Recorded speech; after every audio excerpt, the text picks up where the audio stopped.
Ford is facing a major crisis as its stock hits a one-year low, dropping to 789 earlier today. The turmoil stems from revelations by a former employee who exposed a long-running internal scam. For years, Ford approved trucks that engineers repeatedly flagged as unsafe. Emails were altered, reports erased, and failures ignored. This wasn't accidental, it was a deliberate strategy. The fallout extends beyond dealerships, affecting resale values, safety ratings, and consumer trust. Who ordered the cover-up? Why were so many warnings ignored? How many families were unknowingly put at risk? The whistleblower, a mid-level engineering lead with over a decade in Ford's truck division, stepped forward with explosive allegations. He claims Ford knowingly produced defective trucks, vehicles that failed stress tests, had electrical faults, and raised alarms among engineers who begged management to halt production. Managers allegedly rewrote safety reports, adjusted inspection logs, and instructed teams to manipulate findings to protect quarterly revenue. When the whistleblower refused to approve a batch of F-Series trucks with structural flaws, he was removed from the project and threatened with reassignment. He described a corporate culture where honesty was treated as a threat, and engineers were expected to stay silent or be replaced. Trucks just needed to survive long enough, he said. Fixes could come later. Profits couldn't wait. His revelation shattered Ford's reputation. The brand known for toughness now appeared to be built on concealment, sudden power loss, steering failures, or complete shutdowns under heavy load. Engineers repeatedly flagged the issue, but management repeatedly buried it.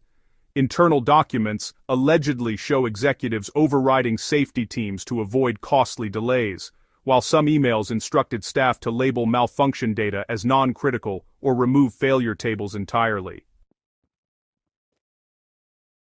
Many employees lost their positions after raising concerns. Because production continued unchecked, defective trucks reached customers who believed they were buying reliable vehicles. When failures emerged, vehicles losing power while towing or dashboards going dark at highway speeds, Ford initially denied any pattern.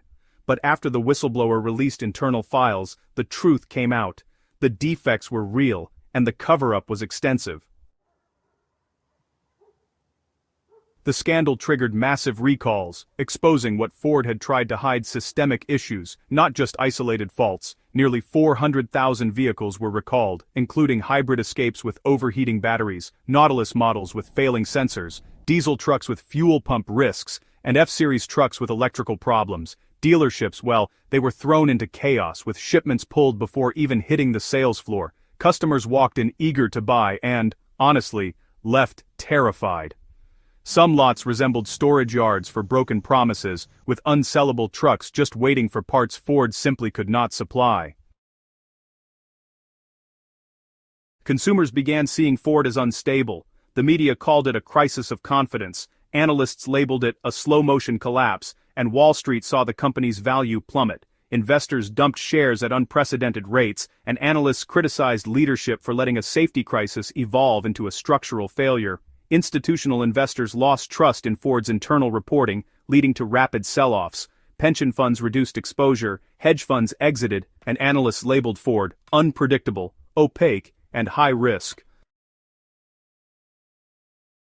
Ford's downfall became less about individual defects and more about a culture that sacrificed honesty, safety, and transparency. Regulators soon launched investigations that further threatened the company's survival. Inside Ford, production momentum was prioritized over engineering integrity. Engineers who flagged inconsistencies were sidelined, reports were rewritten or buried, and directives to stay focused became a euphemism for silence. Small issues grew into systemic failures, and by the time the whistleblower spoke out, the damage was too widespread to contain. Financial consequences followed. Warranty costs skyrocketed, consuming funds that should have gone into innovation or repairs. Warranty expenses more than doubled compared to historical norms, reaching unprecedented levels after 2022. In the second quarter 2024 alone, warranty charges spiked $800 million, with total costs between $1.5 and $2 billion, rattling investors and highlighting internal mismanagement. Suppressed defects became liabilities, and unaddressed test results turned into claims Ford could not escape. Analysts noted that warranty accruals outpaced cash outflows, signaling worsening underlying issues. Attempts to reassure shareholders failed. The crisis was not temporary, but a product of years of ignored warnings and pressure to keep defective trucks in production. Meanwhile, Ford's electric vehicle division, which was supposed to represent the company's future, struggled. Competitors launched multiple electric models, while Ford offered a sparse lineup that failed to excite buyers. The Mustang electric SUV performed well, but nearly every other EV underperformed. F-150 Lightning sales dropped sharply, with year-over-year declines in the double digits.